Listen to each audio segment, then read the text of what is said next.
sisipot lang or ano. So, talagang sabi ko, Lord, tulungan mo kami na magampanan namin ang mga kapatiran na maakay namin sa paglilingkod sa inyo. So, yun, di ko alam na nandito rin pala ako, tinawag rin pala ako ng remnant upang dito na rin ako maglilingkod. Thank you, Lord. Then, may nangyayari pa na mahahalaga. May kasalan pang nangyayari. O, di ba, ang Remnant Church, hindi ko talaga to makakalimutan hanggang nabubuhay ako.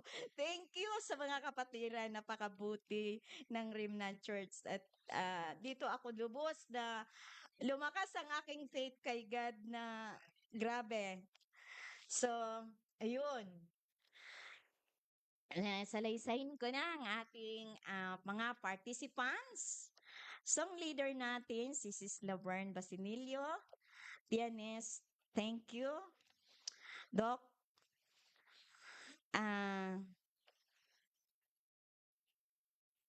dapat pala si Chian. Pero wala siya, si Doc na lang. Thank you, Doc, sa iyong proxy.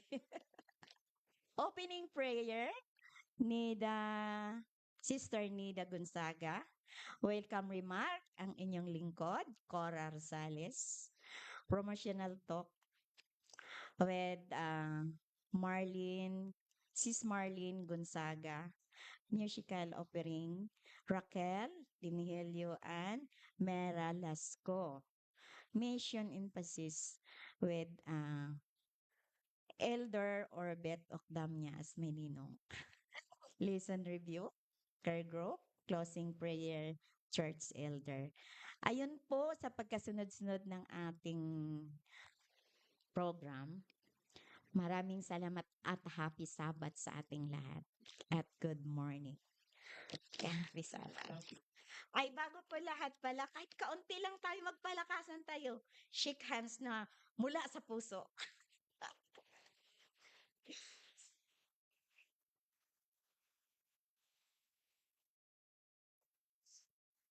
Mr. Selva, hello.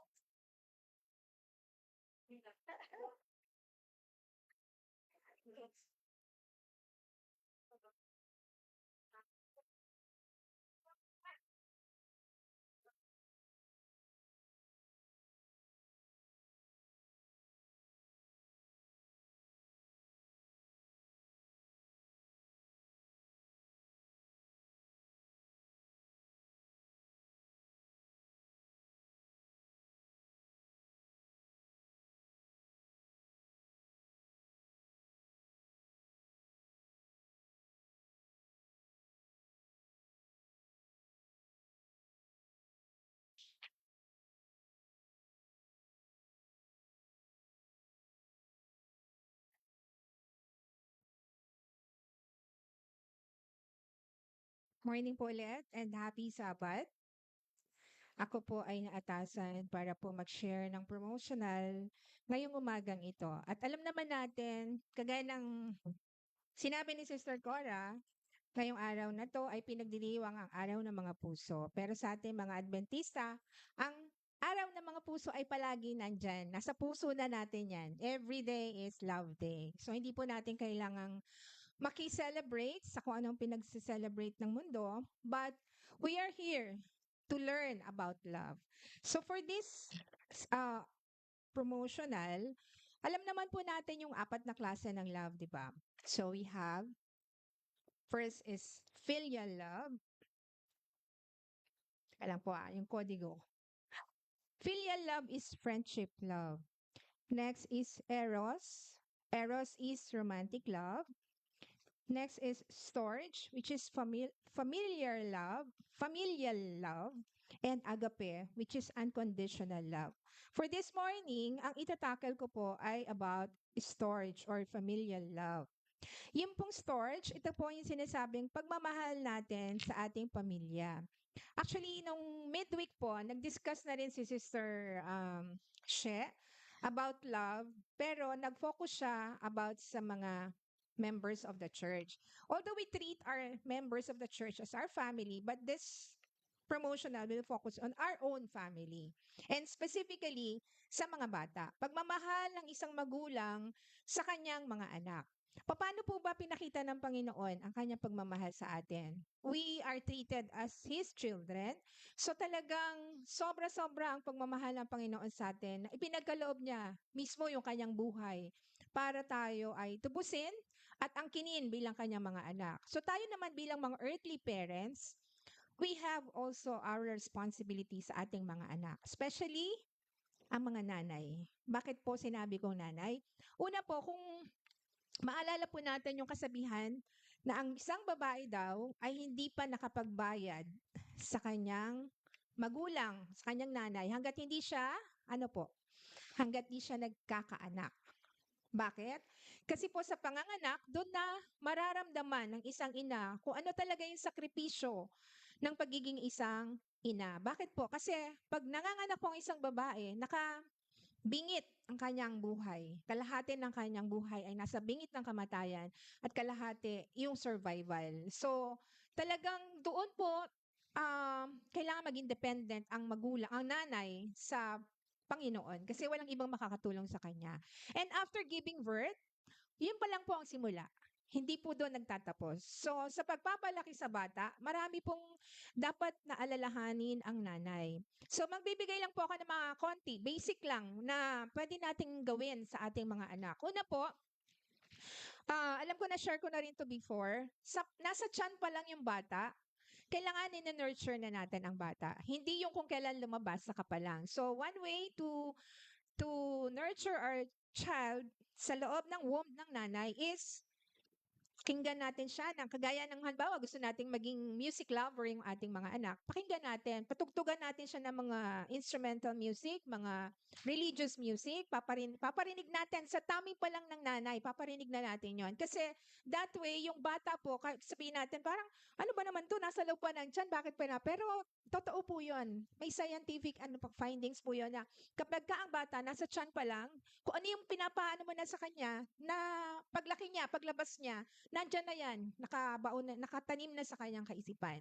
So, yun yung one way. And another thing is, yung behavior din ng nanay habang pinagbubuntis siya. Kasi pag ang nanay masungit, laging irritable, laging po yun ang bata habang siya ay nasa tiyan. So habang ang nanay ay nagbubuntis pa lang, kailangan magaganda po yung mga traits na nasa kanya. And as husband naman, i-avoid po ng husband na gagalitin yung magiging kakaiba yung temperament ng nanay. Dapat supportive din yung father para na sa ganun ma-attain nila both yung pagpapalaki ng bata sa tiyan pa lang na maganda na. And then paglabas, one of the basic na dapat po nating ituro sa ating mga anak is wag po nating palakihin ang anak natin sa gadget. Ito po paulit-ulit ko po 'to sinasabi yung nalulungkot po ako kapag kami nakikita ko halimbawa sa church gatherings natin na yung isang bata siguro as early as 1 year old, 2 years old,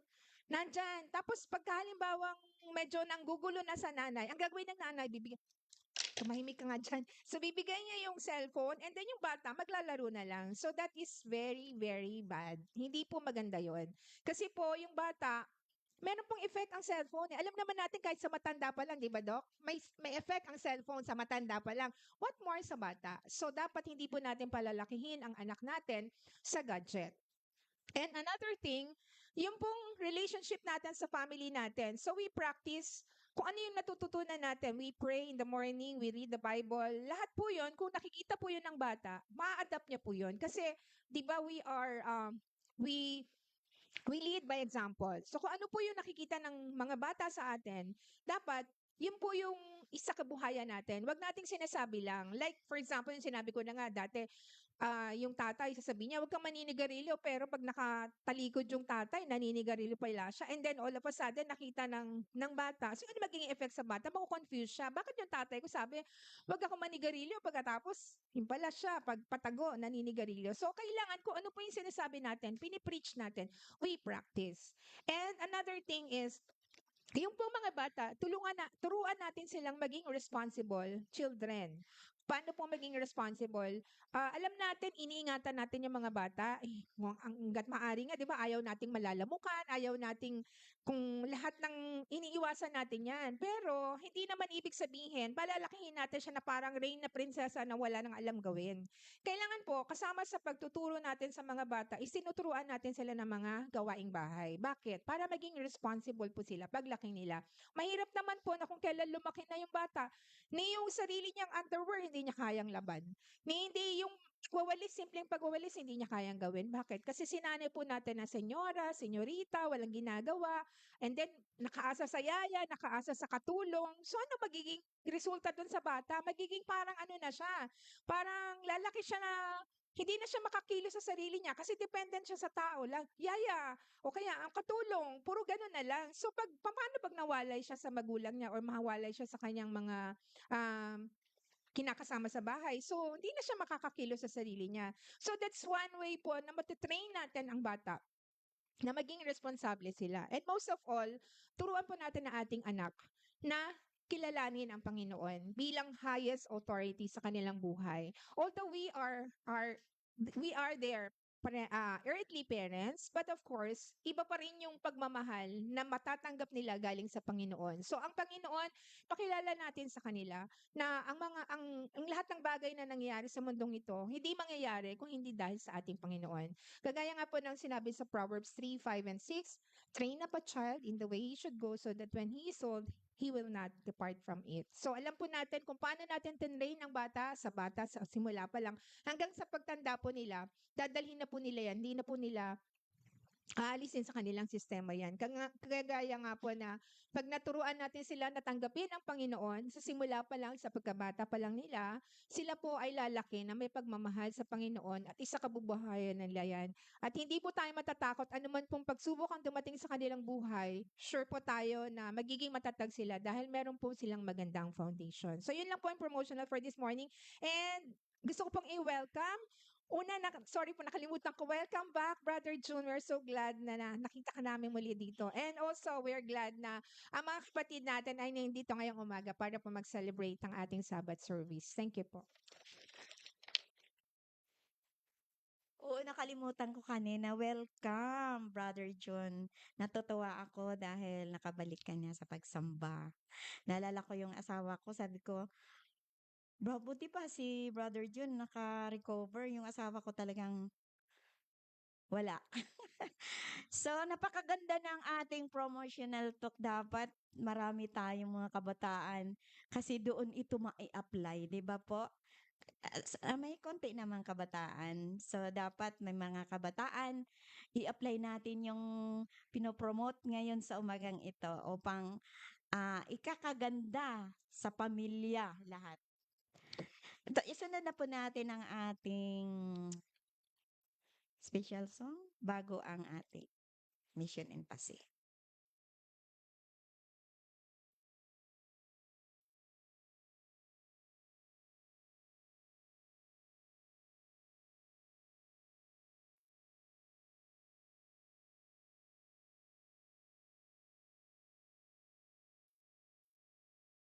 Blessed and happy Sabbath to you, Remnant family.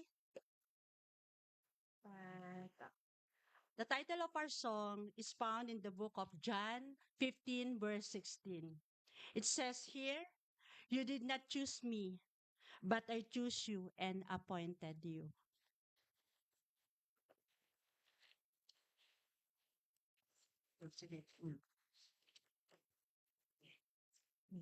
One, two, three.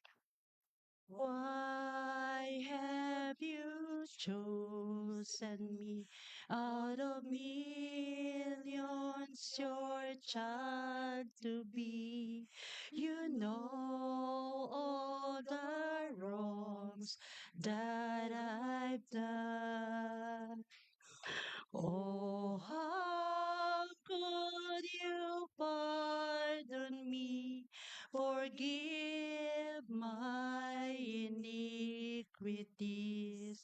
To save me, give Jesus your Son.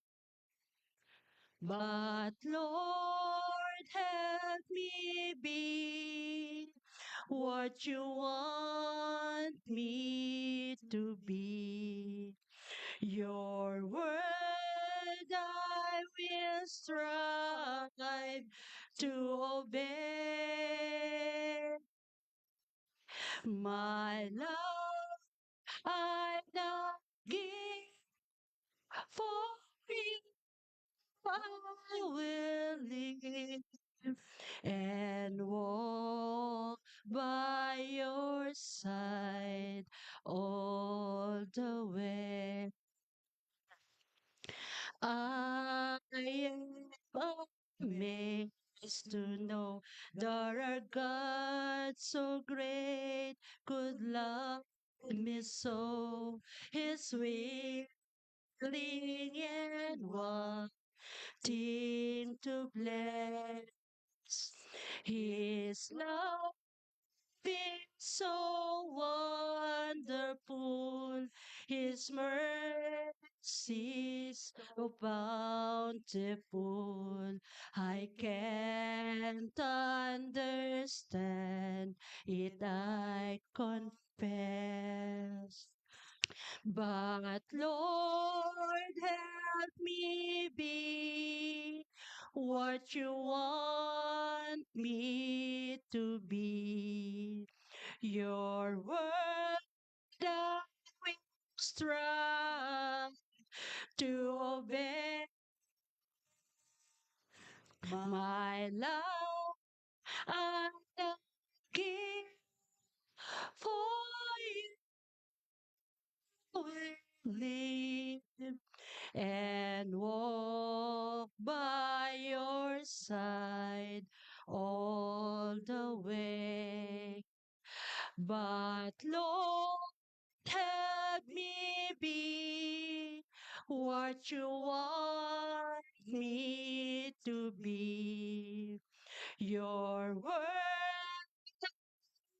strive to obey.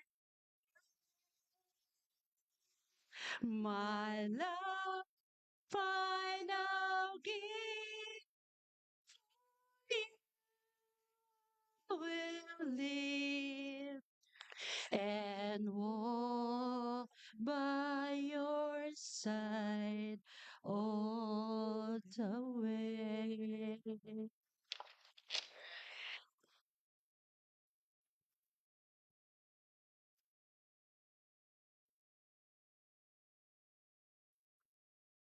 Good morning po and happy Sabbath to everyone.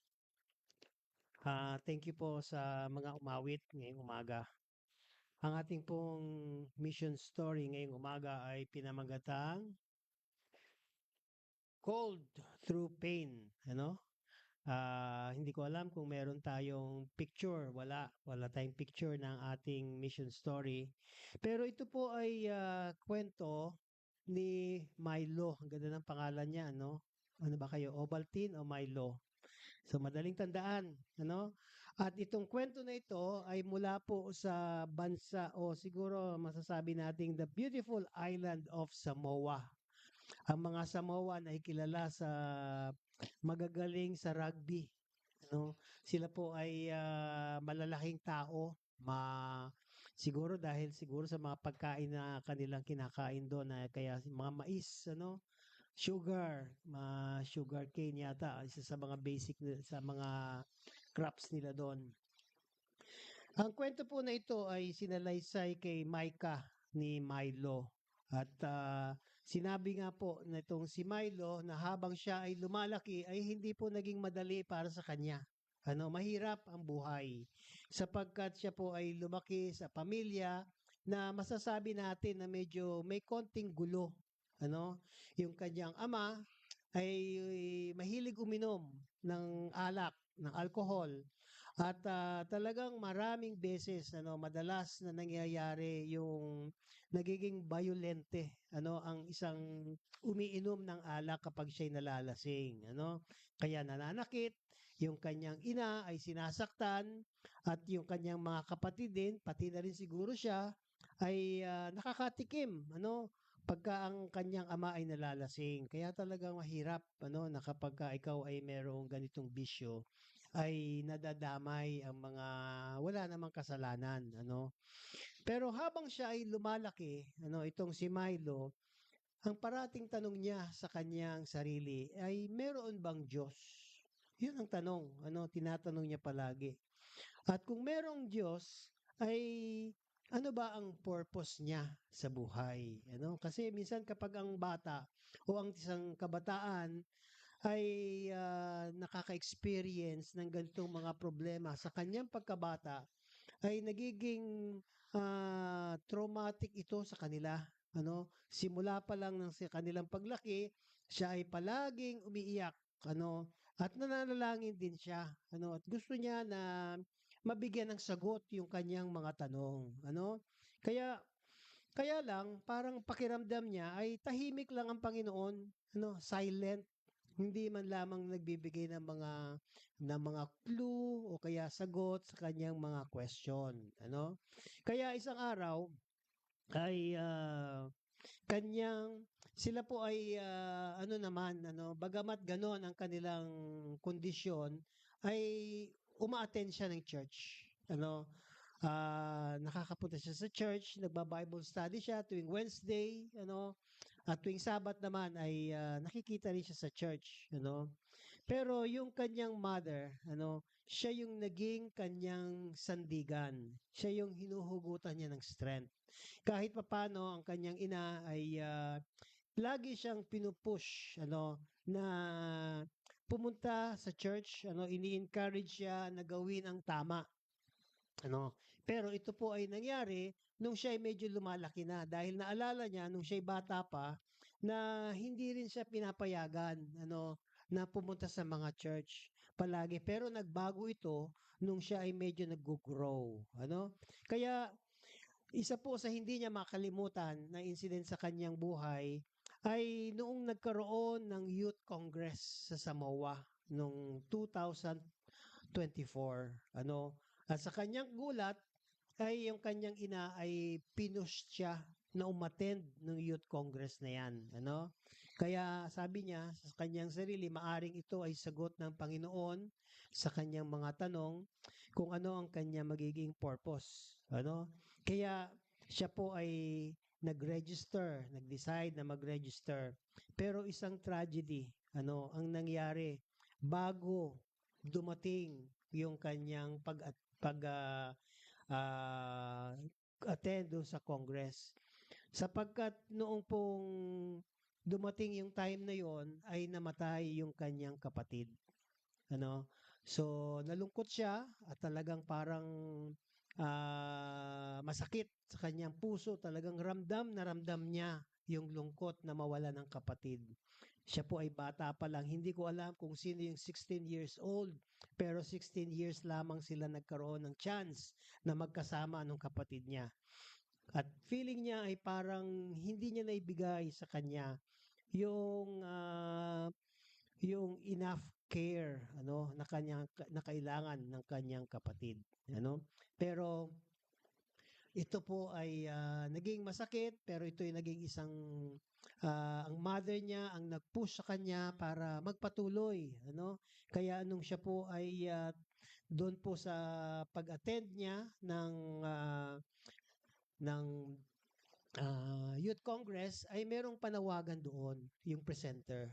Sinabi ng presenter ay humingi-hingi siya ng mga volunteer kung sino ang willing na mag-spend ng 1 year para sa isang missionary, At naisip niya na ito na yata yung tawag ng Panginoon sa kanya, kaya siya ay agad na pumayag, nag-present at nag-volunteer, na mag-join dito sa isang training na ito, Kaya siya po ay na-lead at talagang masaya siya na naging bahagi siya. At naalala ko, nung itong week na ito, kami po nung aking kapatid na si Hill ay kami nagkaroon ng moment ng bonding, Kami ay nagpunta sa isang lugar sa Batangas para ma-reminisce namin, yung mga panahon na kami ay mga bata pa, At matagal, masaya yung aming pagsasama doon. At nakita namin na talagang ang Panginoon ay napakabuti sa aming buhay. Kung saan kami naroon ngayon ay ito ay dahil sa Panginoon. At ako ay nagpapasalamat na binigyan ng time yung aking kapatid na magkaroon kami ng special moment na bonding. At talagang nakita ko na ito ay hindi naman coincident, pero ito ay talagang pinlano niya na mangyari. Kaya itong kwento na ito ni Milo ay parang naging special sa akin dahil nga dito sa kwento na ito, si Samoa ay may kapatid pero yung kanyang kapatid ay hindi niya nakasama ng matagal, kaya ngayon habang tayo ay merong mga siblings ay i-cherish din natin yung mga moments natin na magkasama tayo habang tayo ay nabubuhay, sapagkat ito ay special na ibinagkaloob ng Panginoon sa atin ang ating mga kapatid. Kaya napakahalaga na mag-spend tayo ng quality time para ipasalamatan natin ang Panginoon sa kanyang kabutihan. Kaya itong kwento na ito ay talagang binibigyan tayo, bagamat may mga pagsubok na dumarating sa ating buhay, tulad na nangyari kay Milo, ay siya'y nasubukan, ngunit siya ay hindi naging down o hindi siya nawala ng pag-asa, ng hope. Kung hindi, ito yung nag-push sa kanya sapagkat alam niya ang kaaway ay laging gusto na sirain ang gawain ng Panginoon. Pero sa kwento ni Milo, alam niya na ang Panginoon ay nililid siya at ito ang purpose ng Panginoon sa kanyang buhay, na siya ay maging isa sa mga volunteer na mag-serve sa kanyang bukirin. Kaya ang bawat isa sa atin, tayo rin, ay kung tayo'y mananatiling nananalangin, nagpe-pray tayo, maniniwala tayo na ang Panginoon ang maglilid sa atin kapag tayo ay tumanggap sa kanyang panawagan. Kaya ang ating pong iglesia ay may mga calling din, tayong lahat ay tinatawagan ng Panginoon na magkaroon ng bahagi sa kanyang gawain, maglingkod, at talagang napakarami ng magagawa natin. Hindi na lamang po tayo nagiging satisfied na uupo na lamang dito sa church, pero tayo po ay laging ready na maglingkod. Kaya ang bahagi po ng ating 13 Sabbath ngayon ay mapupunta po dito sa mga islands sa South Pacific. At noon nga pong 13 Sabbath noong 2013 ay sila rin po ay recipient ng 13 Sabbath at 15,000 Bibles ang dinistribute nila doon sa kanilang lugar. Kaya tulad po ni Milo na marami siyang natutunan tungkol sa ating Panginoon, tayo rin po sa pamagitan ng ating pagbibigay ng ating 13 Sabbath ay marami din po ang makakakilala sa ating Panginoon. Yan po ang ating mission story ngayon. Happy Sabbath po sa inyo lahat.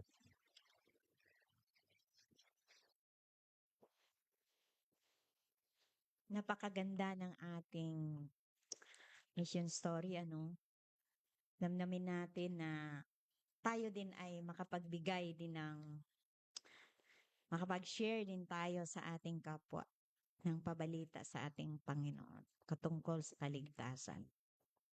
So, dadako na po tayo sa ating care group. Then, lesson by Elder. Sino ba sa kanila? Yan lamang po ay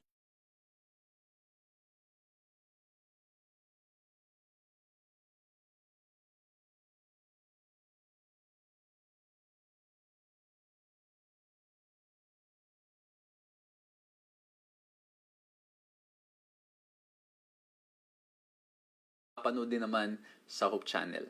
Maraming salamat po sa inyong patuloy na pagtangkilik, patuloy na pananalangin, at patuloy na pagsuporta kung kaya naman ang ating paglilingkod na ito ay nagpapatuloy. Grabe mga kapatid, tuwing babalikan ko how we started and even up to now, kung paanong kayo po ay nananatiling kasama namin, all I can say is all glory and praises to our God.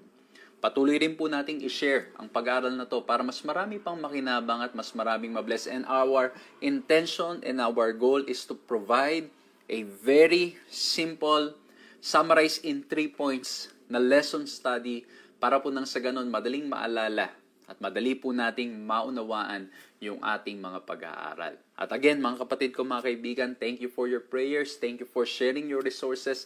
Thank you po. Kung hindi po dahil sa inyong commitment na maglingkod, sumuporta, ay hindi po natin mapagpapatuloy ang mga ganitong uri ng paglilingkod. Maraming salamat po. Ganun din po sa mga kapatid, mga kaibigan, na nagbubukas ng kanilang mga tahanan, kung kaya naman ang inyong lingkod ay nakakapunta, nakakadalaw, at minsan po ay may mga kapatid pa na they are very supportive. They want to invite the family, yung mga bata kakanta, si Mrs. kakanta. We're very thankful po. Maraming salamat po. We are so blessed by your love, by your commitment to serve, at nawa po'y patuloy pa kayong pagpalain ng ating Panginoong Diyos. At ganun din naman, maraming salamat po sa patuloy na pagsuporta sa ating online ministry. Pagpalain po kayo ng ating Panginoong Diyos at patuloy po nawang sumaganang biyaya at pagmamahal ng ating Panginoong Diyos sa inyong lahat. At sa pagpapatuloy, hingin natin ang kapangyarihang nanggagaling sa ating Panginoong Diyos upang maunawaan at ating pong maisapuso itong ating pag-aaralan ngayon. Let's bow our heads and let's pray. Ama po naming Diyos, dakila't makapangyarihan sa lahat. Maraming salamat po.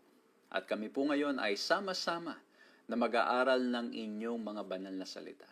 O mahal na Diyos, sa aming mga sarili, kami ay walang magagawa. Kami ay mahihina. Ngunit alam po namin na sa inyo ay walang imposible.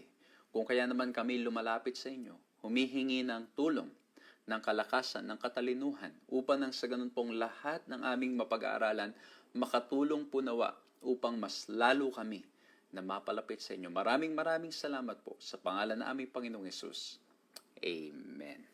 Muli po, isang mapagpalang panunood sa inyong lahat, isang magandang umaga, tanghali, hapon, or gabi, anong oras man na kayo po ay kasama po namin, anong oras man na kayo po ay sumusubaybay sa pag-aaral na to. Purihin ang ating Panginoong Diyos. It is our great joy na patuloy po na magawa ang ganitong uri ng pag-aaral. At again, ang ating pinag-uusapan for this whole quarter, Uniting Heaven and Earth. And tinitingnan po natin si Christ in the book of Philippians and in the book of Colossians. And I hope na mas lalo kayong napapalapit sa ating Panginoong Diyos. Ang topic natin para ngayon sa lesson na to, o sa topic natin sa ngayong pag-aaral na to, is a heavenly citizenship. Aba, pag pinag-usapan yung citizenship, okay? Merong mga ilan na they are living in a foreign land, working in a foreign land, and they are hoping na later on they will get the citizenship in that country. May mga ilan naman na sila ay working in a foreign land and they are hoping na later on they can go back to the original place where they are really a citizen. Kaya ngayon ang pag-uusapan natin, tayo ay narito sa lupang ito, tayo ay nandito sa mundong makasalanan, but we are being reminded that our citizenship is in reality in heaven. We are foreigners in this land. Hindi dapat ang goal natin ay maging citizen ng kamunduhan. Kundi while we are here, we are to be mindful that we are citizens of heaven, especially to those who have accepted Christ as their personal Savior. Kumbaga makikita pa rin talaga yung distinction. Hindi pwedeng same. Hindi pwedeng pareho. Kaya po, malinaw sa banal na kasulatan yung earthly and heavenly. Yung worldly and yung naka-anchor sa truth that is in Christ. There is a distinction at pag-uusapan natin yan dito ngayon sa pag-aaral natin ito. That's why Paul is reminding the Philippians o the people at Philippi. At ganun din po tayo, pinapaalalahanan tayo that we who have accepted Christ, we have a heavenly citizenship. Ang ating key text can be found in Philippians chapter 4, verse 6. Be anxious for nothing, but in everything, by prayer and supplication, with thanksgiving, let your requests be made known to God. Napakagandang text. Reminding us not to be anxious. At pag-uusapan natin yan later on. Mas ididiin ko po yan later on sa pagpapatuloy ng ating pag-aaral. And again, ang topic natin, a heavenly citizenship. And as citizens of heaven, nung aking pong pinag-aaralan, nung aking pong tinitingnan, itong ating lesson ngayon, meron akong napulot na 3 points na nagpapakita that truly we are a citizen of heaven. Na tayo talaga ay tunay na naglalakbay lamang sa sanlibutan ito at tayo ay mamamayan ng kalangitan, na tayo ay tagasunod ng ating Panginoong Kristo, na tayo anak ng Diyos, mga anak na babae at lalaki ng ating Panginoong Diyos. And so again, I'll be sharing with you 3 points na po maging madaling paraan para maalala, maging madaling paraan para maibahagi ninyo sa iba, maging madaling paraan para maunawaan nyo itong lesson natin. And again, I want to say this, kung meron po kayong mapupulot na iba pang leksyon, well and good, praise the Lord, i-share nyo po rin sa amin, i-comment ninyo sa mga nanonood sa social media, para po nang sa ganun, mabasa ng iba, meron din po silang matutunan, at kung wala naman kayo sa social media, nanonood kayo sa television o kaya naman sa radyo, isulat ninyo para sa sharing sa kinabukasan o kaya sa kinabukasan o kung saan man na pag-aaralan nyo tong text na to, ay you have something to share. Okay? So number 1 na gusto ko pong i-share sa inyo, as we are being reminded today that our citizenship is in heaven, then number 1, we are to be courageous. We are to be courageous. Kasi bakit? Nandito tayo sa mundong makasalanan. We need to have that courage to stand for the right though the heavens may fall. Basahin natin yung chapter 3, verse 17. Ang sabi ganito, Brethren, join in following my example and note those who so walk as you have us for a pattern. Ayan sinasabi ni Paul, sundin ninyo, mag-follow kayo sa example na aming ipinagkaloob sa inyo. And this implies, kasi bakit? Meron sa paligid na hindi nagbibigay ng mabuting example. And we know this, mga kapatid, mga kaibigan. Dito, habang tayo nandito sa sanlibutan ito, merong mga tinatawag tayong good and bad examples. Okay? Meron tayong mga tao na tinitingnan, yung tinatawag nating mga role model. May mga tinitingnan tayo na kung saan ay maaring sila ay dinadala tayo sa tamang landas o dinadala tayo sa maling landas. Especially when we're young, sometimes kung ano lang yung sikat, kung ano lang yung famous, kung ano lang yung nasa trend, we will automatically do it to get attention without really being courageous to stand for what is right. Ganun po nangyayari. And that's why Paul is saying, mga kapatid, sundan ninyo yung example that we are giving you. Yung pagtayo sa katotohanan, paglilingkod, yung pagmamahal sa ating Panginoon Jesucristo, yan ang inyong sundan. Kasi bakit? Pagdating po sa verse 18 to 19, ang sabi, pakinggan ninyo, For many walk, of whom I have told you often, and now tell you even weeping, umiiyak na siya, that they are enemies of the cross of Christ, whose end is destruction, whose God is their belly, and whose glory is in their shame, who set their mind on earthly things. And that's why we are to be courageous to stand for what is right, even if the world tells us to do otherwise. Even if the world is pulling us to be worldly.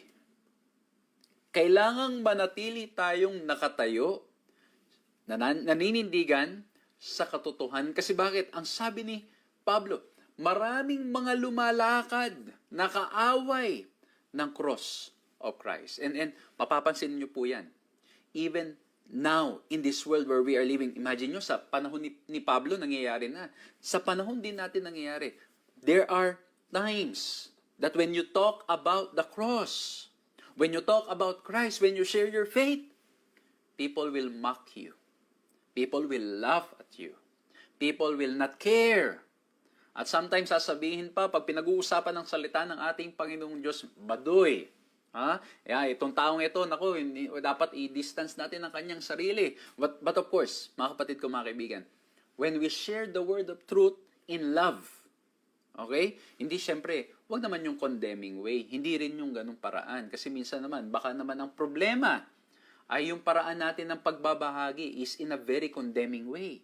Baka naman yung paraan ng pagbabahagi natin ay walang pagmamahal. Yung motibo natin ay mali. Hindi rin dapat ganun. But when we share Christ, when we share the cross in love, in the character of Christ, and yet people laugh at us, and yet people do not care, ito na mga kapatid yun.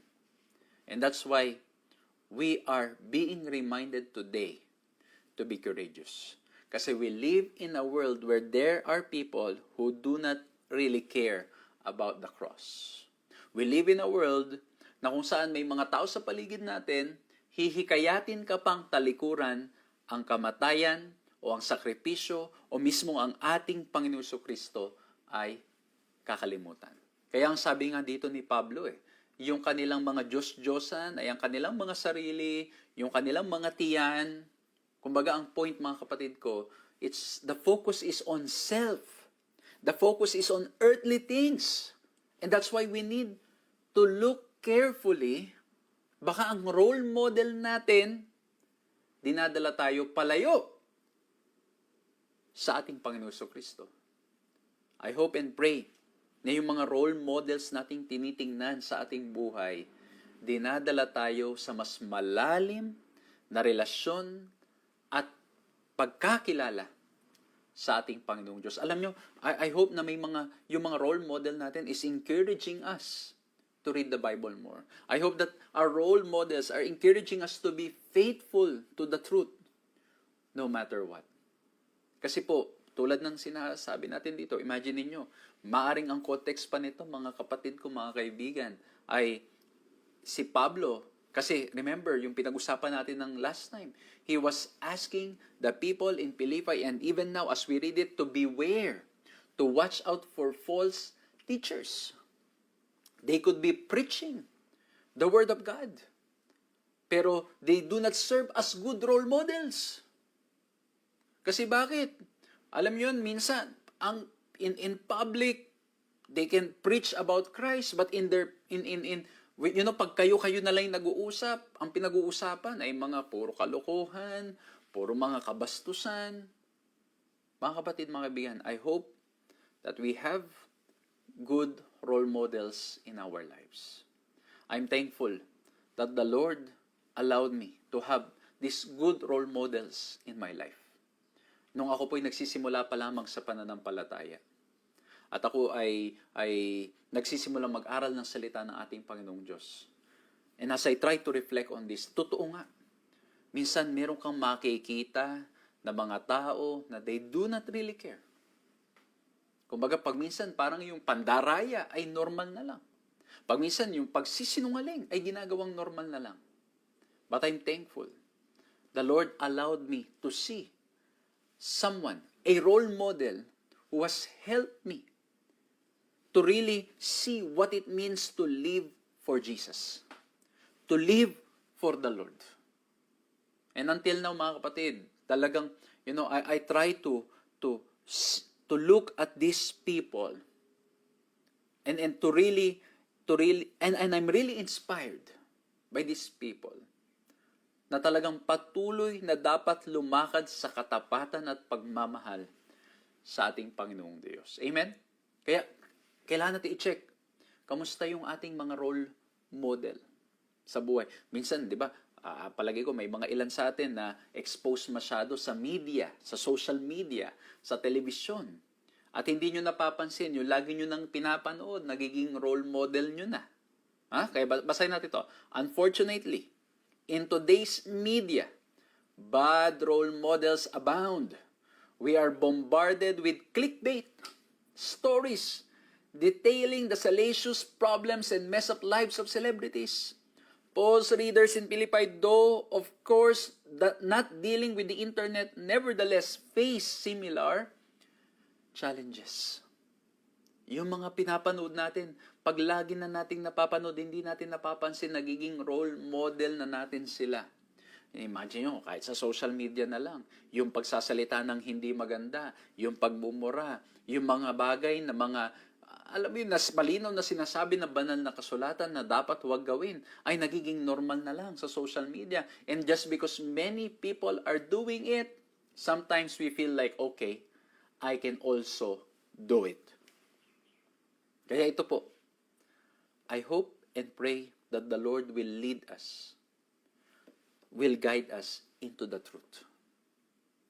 And when you pray that the Lord will give you the Holy Spirit, for sure, the Holy Spirit will guide you, will lead you, and will show you the way. Ipag-pray din po natin, and let's make that decision na magkaroon tayo ng mga role models na tutulong sa atin para mas mapalapit sa ating Panginoong Diyos. Kaya nga po, di ba, yung by beholding, we become changed. Mamaya, pag-uusapan pa natin yan mas lalo.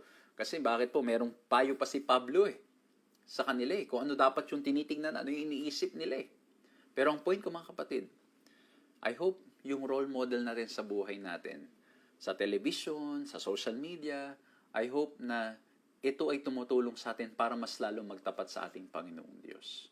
I'm thankful may mga gatherings ng mga young adult na I'm able to participate, I'm able to join them. I'm very thankful, makita na in this world na medyo magulo, in this world na medyo maraming mga confusion, in this world where yung pagiging tapat sa ating Panginoong Diyos ay para bang hindi na normal, may mga gatherings na kung saan mamimit mo yung mga kabataan na ang gusto nila maglingkod at magtapat sa ating Panginoong Diyos. Amen? Kaya ituloy natin. Ang sabi ni Pablo ngayon, after niyang sabihan sa kanila, follow my example. Yung role model natin should be people who are really serving the Lord. At alam nyo, that's why I love to read biographies of missionaries. Every time I read biographies of missionaries, parang sabi ko, parang imagine these people leaving everything behind so they can serve the Lord. I hope we expose ourselves into this kind of content. I hope na yung content na lagi nating pinapanood, mga content na tutulong sa atin para mas lalo pang magtapat sa ating mahal na Diyos. Amen?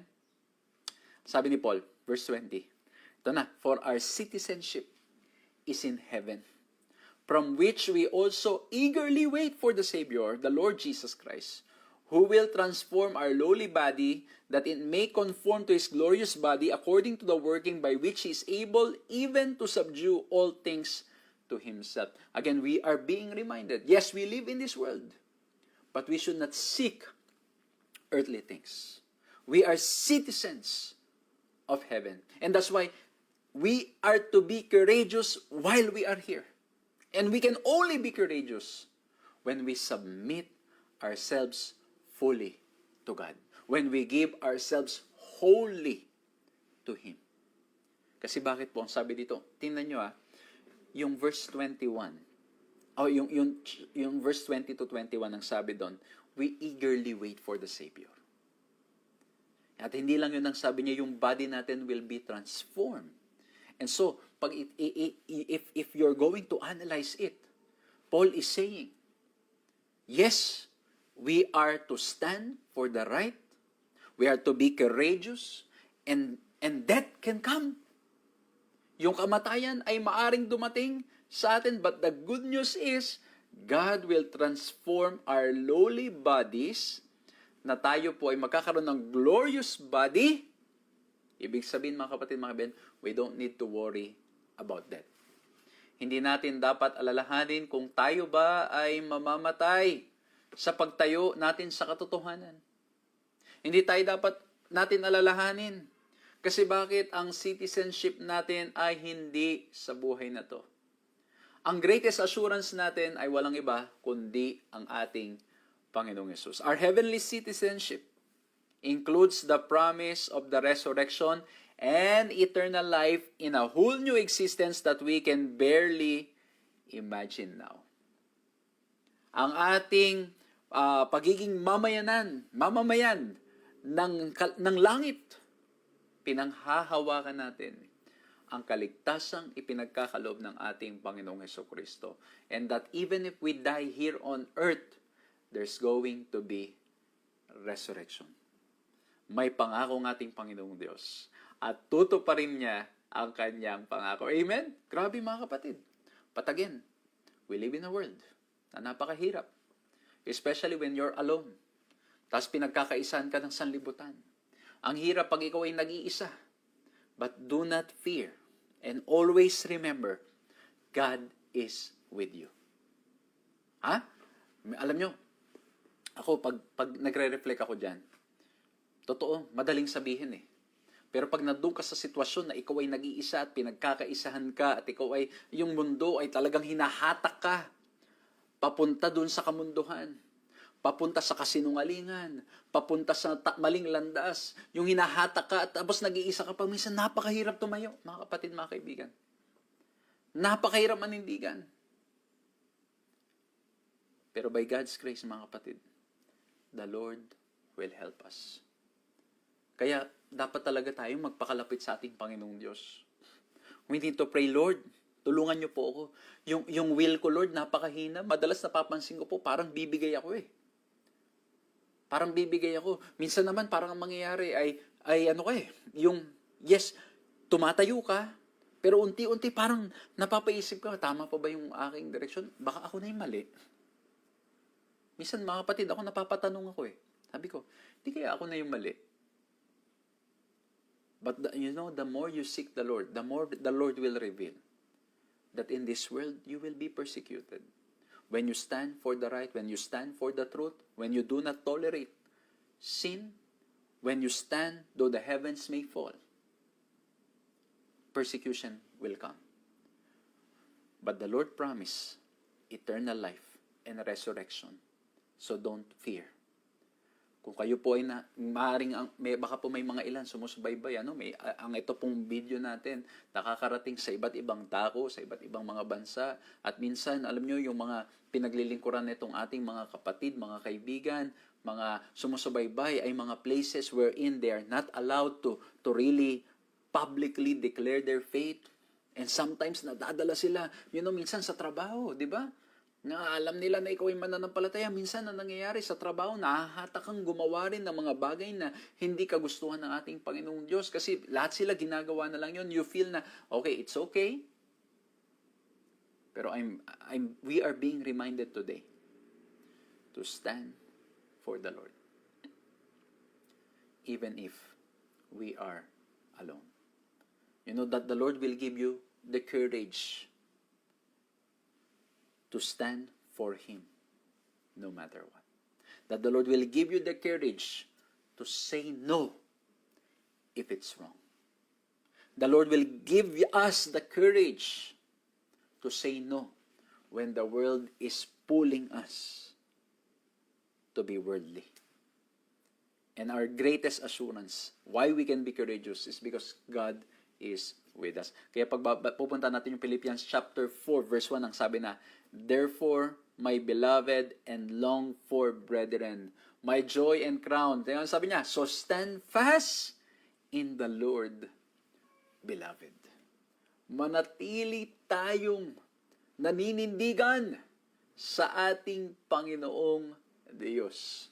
Manatili tayong tumatayo sa katotohanan. Kaya po sa mga sumusubaybay na you feel pressured sa inyong eskwelahan, sa mga kabataan, sa eskwelahan, high school or college, you feel pressured to sacrifice the truth, to give up the Sabbath, at marami pang iba. Sa mga nagtatrabaho po, na you feel, you're working maybe abroad, or you're just here in the Philippines, and you feel na, o hindi lang you feel, you are being pressured to do something that is against the will of God. stand fast in the Lord. Manatili tayong nananampalataya, manatili tayong naninindigan lamang sa ating Panginoong Diyos. Amen? And only possible when we have a growing faith and relationship with Him. Kung tayo lang sa ating mga sarili, mahina tayo. Kung tayo lang sa ating mga sarili, babagsak tayo. Pero kung kasama natin ating Panginoong Diyos, nothing will be impossible. Amen? Number 1, as we are being reminded that we have a heavenly citizenship, we are called to be courageous. Number 2, we are called to be cheerful. Ang sabi sa Philippians 4:4, rejoice in the Lord always. Again, I will say, rejoice. May nabasa akong libro sa Steps of Christ, kay Ellen White, At even sa other mga books, ang mga mananampalataya, Christians, are the happiest people on earth. It reflects sa kanilang mga countenance. It reflects sa kanilang mga buhay. They are the happiest people on earth, not because of worldly things, but because of Christ. Kaya nga po yung pinag-usapan natin nakaraan, yung confidence only in Christ, connected with the yung term na rejoice in Christ, because those who rejoice in Christ are confident in Christ. Nagiging masaya tayo, kasi bakit? Alam natin, kasama natin ang ating Panginoong Diyos. Ang nagpapasaya sa atin ay hindi yung mga bagay ng sanlibutan ito. Well, of course, hindi natin, mga kapatid, balansehin natin. Hindi natin sinasabi na masamang magkaroon ng mga kagamitan dito sa sanlibutan. Hindi po natin sinasabing ganon. Kasi yung mga bagay na yan, yung mga kagamitan na meron sa sanlibutan, maaring makatulong sa pagpapalaganap ng Ebanghelyo. Tingnan nyo na lang itong digital platforms, mga gadgets, di ba? Camera, mga computer and all. There's nothing wrong na magkaroon ng mga bagay na yan. Lalo na kung ito'y tutulong sa atin na mas lalo pang mapalapit sa ating Panginoong Diyos. Ang nagiging problema, kapag yung mga gadget, yung trabaho, yung relasyon, yung mga achievements sa buhay, nagiging dahilan para magtiwala tayo sa ating mga sarili at ang maging kasiyahan natin, hindi na sa nagbibigay ng pagpapala, hindi na sa nagbibigay ng lakas, kundi dahil na doon sa mga bagay ng sanlibutan. At alam niyo mga kapatid, the Lord can reveal that kung ganun po ang nagiging motive ng ating mga puso. Especially when when you are reflecting, or sometimes hindi when you're reflecting. For example, you're serving. Ito, i-connect natin sa paglilingkod. When you are expecting appreciation, tapos hindi mo na-receive. Di ba? Minsan, may mga ilan, sasama ang loob. Well, as human as we are, I think, nangyayari yun, sumasama ang loob natin. Pero, di ba minsan nadidistort na yung focus eh. Nawawala na yung focus. But we are being reminded today that even in the absence of appreciation, we rejoice in the Lord. Our greatest joy is in knowing that God is with us. Our greatest joy is in knowing that we are doing those things, we are serving, because He called us to do it. And that's why, as citizens of heaven, we are cheerful. We are called to be cheerful, but cheerful in a sense that we rejoice in the Lord. Ang kasiyahan natin ay nasa ating Panginoong Diyos. Ang nagbibigay ng lakas sa atin ay ang ating Panginoong Diyos. Ang nagpapasaya sa atin ay ang ating Panginoong Diyos. Kumbaga yung kantang, take the world, but give me Jesus. I am happy in the service of the King. Yun ang kasiyahan. Kumbaga, in the absence of it all, mawala lahat, magkasakit, ano man ang mangyari, we know that God is with us. Amen? Kaya po, as citizens of heaven, we are called to be courageous. And at the same time, we are called to be cheerful. Imagine mo, you are serious in principle. You stand for the truth. But you have the happiest face on earth. Kaya yun nabasa ko eh. Christians are serious in principles but happy in faith. Masayahin. Dahil sa ating Panginoong Diyos. Hindi lang masaya kapag may mga bagay na natatanggap. Mga kapatid, ano yan eh, i-check po natin, evaluate natin. Ako po, pag chine-check ko, ini-evaluate ko, pag minsan talaga, madidistort yung attention mo. Madidistort. Pero, marireveal ng Panginoon yan, especially when you pray for the Holy Spirit to help you, to help us. Marireveal yan. You know, when you're doing something, or for example, it's payday, sahod na, tapos yung sahod mo ay may mga kaltas, may mga bawas, and your reaction, how do you react with that? Minsan, nangyari siyempre, of course, human being as we are, malulungkot tayo pag medyo maliit yung matatanggap natin. But at the end of the day, when Christ is our joy, we are able to surrender those, those feelings na, Lord, medyo malungkot ako. Dahil ito lang, yung sinahod ko ngayon, pero, help me to rejoice in you. Kasi sa iyo palang Panginoon, sapat na. Amen? Mga kapatid, again, we do not deny yung human emotions. Kasi tayo bilang human beings, meron tayong kakaiba. What hindi makakaiba, kundi meron tayong, yung human emotions sa atin hindi mawawala. Naroon yan. Pero we need to surrender it sa ating Panginoong Diyos so we can learn to really rejoice in the Lord always. Ibig sabihin, maganda o hindi ang ating sitwasyon, we rejoice in Him. Tapos kung itutuloy pa natin sa verse 6 and 7, tingnan ninyo, those who are cheerful in Christ, those who are rejoicing in the Lord, ang sabi pa dito, be anxious for nothing. But in everything, by prayer and supplication with thanksgiving, let your requests be made known to God. And the peace of God, which surpasses all understanding, will guard your hearts and minds through Christ Jesus. Imagine nyo si Pablo, talagang sabi, ulit-ulit niya sinasabi, rejoice in the Lord. Through Christ, stand in the Lord. Puro in the Lord, puro in the Lord. Kasi walang ibang paraan, mga kapatid ko. Now we can be happy in this life unless we surrender it all to Him. Ang sabi ni Pablo, huwag kang mag-alala sa kahit na ano. And this is not even a request. Pag tinignan nyo po mga kapatid, it's in the imperative form. Ibig sabihin, ito ay command. Na huwag mag-alala. Ang sabi dito, be anxious for nothing. Nothing to be anxious for.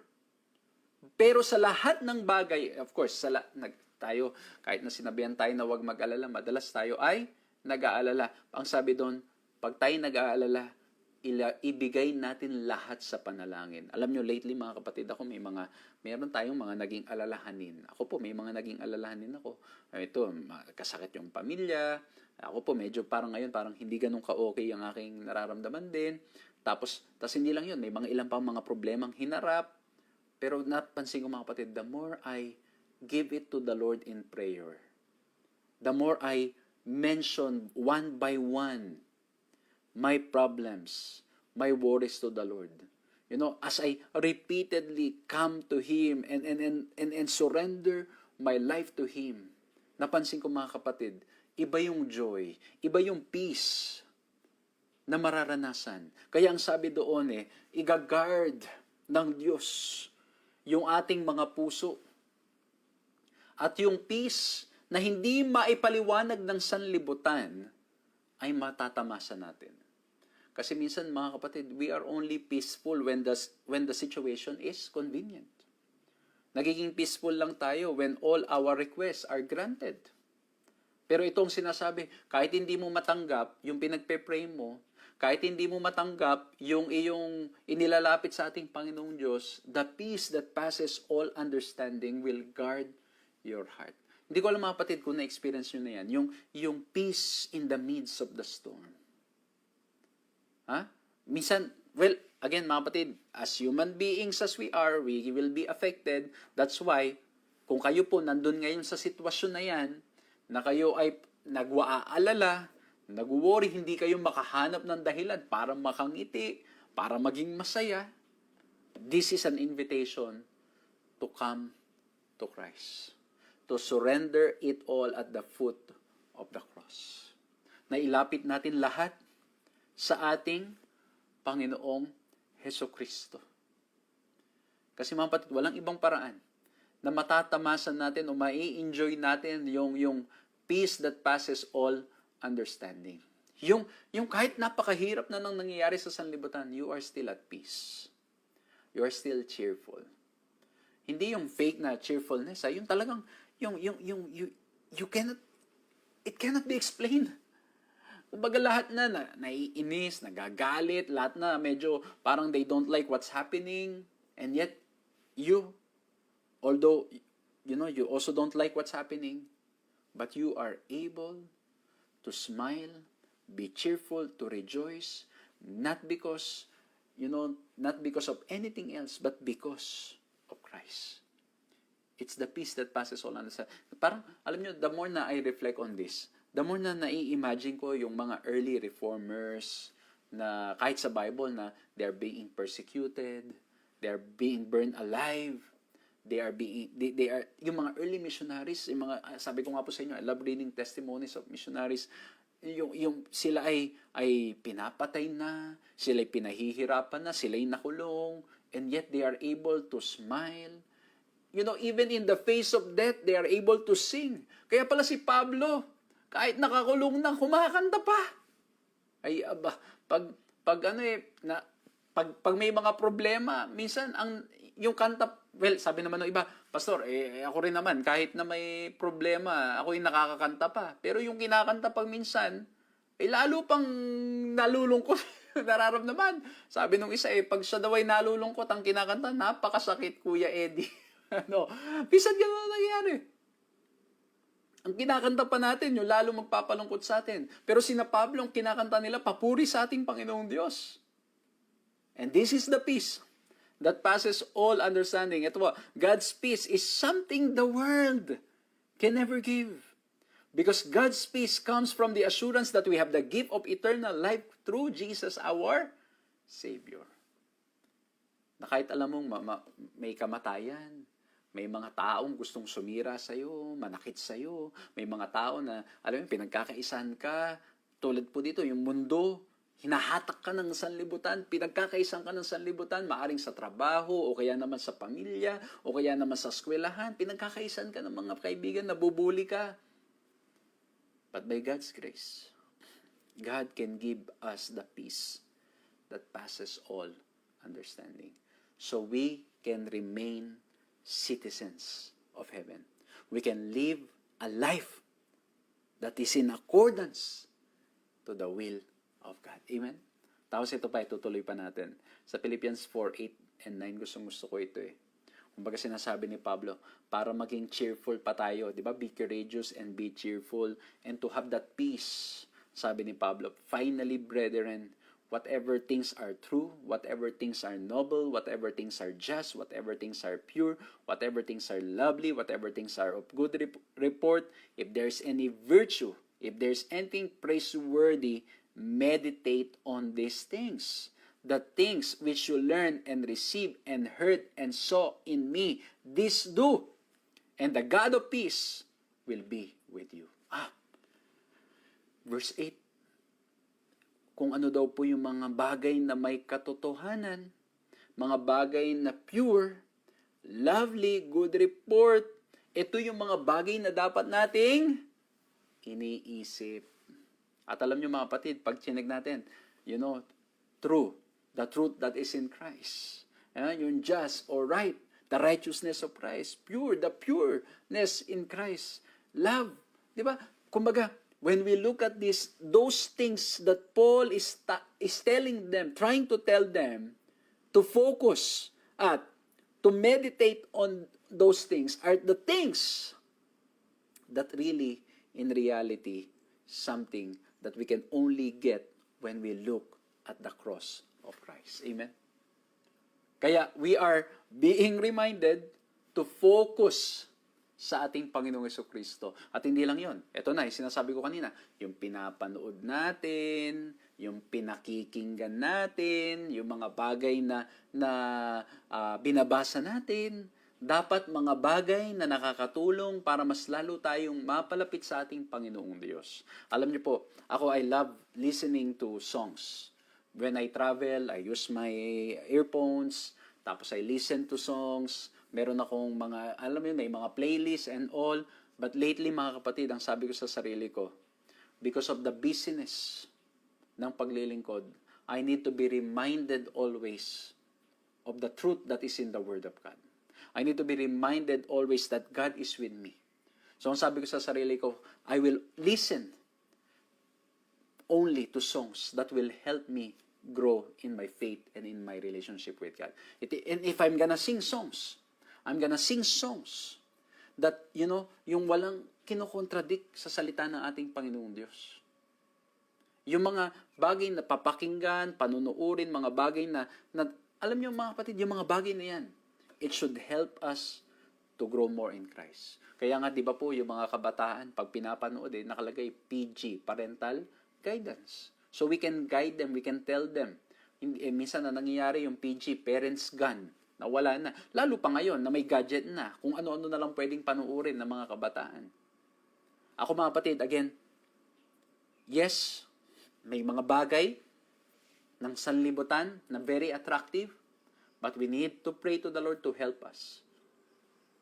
Sometimes, ako po as a pastor, especially when, things are, you look at the news, ako po, lalo na gumagawa ko ng mga videos, mga short clips. Tinitingnan ko what's trending. Titingnan ko, but at the same time, I need to pray, Lord, tulungan niyo po ako to see what's right and what's wrong. Kasi pag minsan, mga kapatid, yun nga sabi ko sa inyo, pag porket trending, minsan gagawin na lang ng mga tao kahit na hindi naman dapat. Okay? So, again, ang sabi dito, tas hindi lang yun. Pag inisip mo itong mga bagay na to, ang sabi ni Pablo, yung natutunan mo, natanggap mo, narinig mo, nakita mo, gawin mo rin. Sundin mo, sumunod ka. At ang sabi doon, pag ginawa mo yan, yung kapayapaan, the God of peace, will be with you. Ang ganda ng verse 9. Ang ganda ng verse 9. Kumbaga, we are reminded. Kasi minsan, na-receive natin, pero nakita natin, napakinggan natin, tinanggap natin, pero hindi naman natin ginagawa. Tapos minsan, pag nagka-problema na tayo, may mga hinaharap na tayo, nagtataka tayo, bakit di ko maranasan yung peace that comes from the Lord? Baka kulang, mga kapatid. Baka kailangan hindi lang natin tanggapin, hindi lang natin dapat pakinggan, hindi lang natin dapat makita, hindi lang dapat natin matutunan, kundi dapat nating isabuhay. Kaya nga po ito lagi natin pinag-aaralan. When we accept Christ as our Lord and Savior, yes, forgiveness, yung assurance of salvation, when we accept Him, it's there. And the good news is, the more we look at Christ, the more He transforms us. The more He grows us. At nakakalakad tayo sa kalooban niya. Pinag-usapan natin yung nakaraan. Although walang merit sa kaligtasan yung ating mabuting gawa, walang plus points, pero pag tunay na nagmamahal tayo sa ating Panginoong Diyos, nakikita yung pagbabago sa ating mga buhay. Kaya nga po si James ang sabi niya, faith without works is dead. Kasi yung tunay na nanampalataya, nakikita sa kilos at mga gawa. So number 1, we are being reminded that we have a heavenly citizenship. And so we are called to be courageous. We are called to be cheerful. And lastly, we are called as well to be contented. Although related dun sa second point, pero I want to focus on this kasi ang ganda nung sabi ni Pablo . Sabi niya yung mga taga-Pilipos, tinutulungan ako niyan. Talagang they are eager to help. Yun lang, nagkaroon lang ng mga cases na hindi na nila mapadala yung tulong nila. Pero ang ganda nung sinabi ni Pablo, sabi niya sa verse 11, not that I speak in regard to need, for I have learned in whatever state I am to be content. I know how to be abased. I know how to abound. Everywhere and in all things I have learned both to be full and to be hungry, both to abound and to suffer need. I can do all things through Christ who strengthens me. Again, tingnan nyo, in Christ na naman, I can do all things through Christ who strengthens me. At ang sinasabi ni Pablo dito, we are to be contented. Those who are citizens of heaven are contented. Whatever the situation, ang ganda, sabi ni Pablo, alam ko yung karanasan ng abounding. Alam ko. Alam ko rin yung sitwasyon ng walang-wala. Alam ko yung sitwasyon na maraming pagkain at alam ko rin yung sitwasyon na konti ang pagkain. But in all these things, I'm okay. Why? Not because of my own strength, not because of dahil magaling lang ako mag-adjust, hindi dahil magaling lang ako na mag-maneuver o kaya mag-change ng mindset. No, because I can do all things through Christ who strengthens me. I'm contented whatever state. Bigyan mo ako ng marami, okay, I'm happy. Bigyan mo ako ng kaunti, I'm happy. Meron or wala, I'm happy. I-appreciate mo ko o hindi, okay lang sa akin. I'm doing it for Christ. Mahalin mo ko o hindi, it's okay. Tanggapin nyo yung message o hindi, it's okay. I'm contented. It's okay in a sense, mga kapatid, na yung kasiyahan ni Pablo hindi nakabase sa magiging resulta. O kaya naman kung in favor yung sitwasyon sa kanya o hindi. Yung kasiyahan niya nasa ating Panginoon. Kumaga, kahit walang-wala at meron, it's the same joy. It's the same joy. Kaya nga po, alam nyo, nagre-reflect ako dito. Pag minsan, yes, masaya tayo pag masaya pa rin tayo kahit na may mga problema tayo, may mga pagsubok tayo. Tayo mananampalataya, di ba po? Nakaka-smile pa rin tayo, naiisip natin yung mga positive things. Pero ito na gustong ko kay Pablo na I hope dumating tayong lahat sa ganun, mga kapatid. Ako po personally, dumating ako sa ganun. Kasi napansin ko, mga kapatid, pag minsan, yes, masaya tayo kapag, yes, may joy na tayo kahit na may mga problems. Pero minsan parang mas masaya pa tayo kapag yung pinagpe-pray natin sinagot. Alam mo yun, yung iba yung level ng joy . Kumaga parang ang dating, pag may pinagpe-pray ka, pag hindi nasagot, okay, sige. Pero pag nasagot, masaya, sobrang saya. Sobrang, alam mo yung saya mo sa Panginoon, doble-doble ba? Pero dapat dumating sa point na matanggap mo o hindi yung ipinagpe-pray mo, it's the same joy. It's the same joy. Kasi bakit? What gives you the joy is Christ. Contentment in Christ. Hindi nakabase sa matatanggap mo o sa reaksyon ng iba. Kaya ang ganda na sinabi ni Job nung nawala lahat sa kanya, naked I came from my mother's womb, naked shall I return. The Lord gave, the Lord has taken away, blessed be the name of the Lord.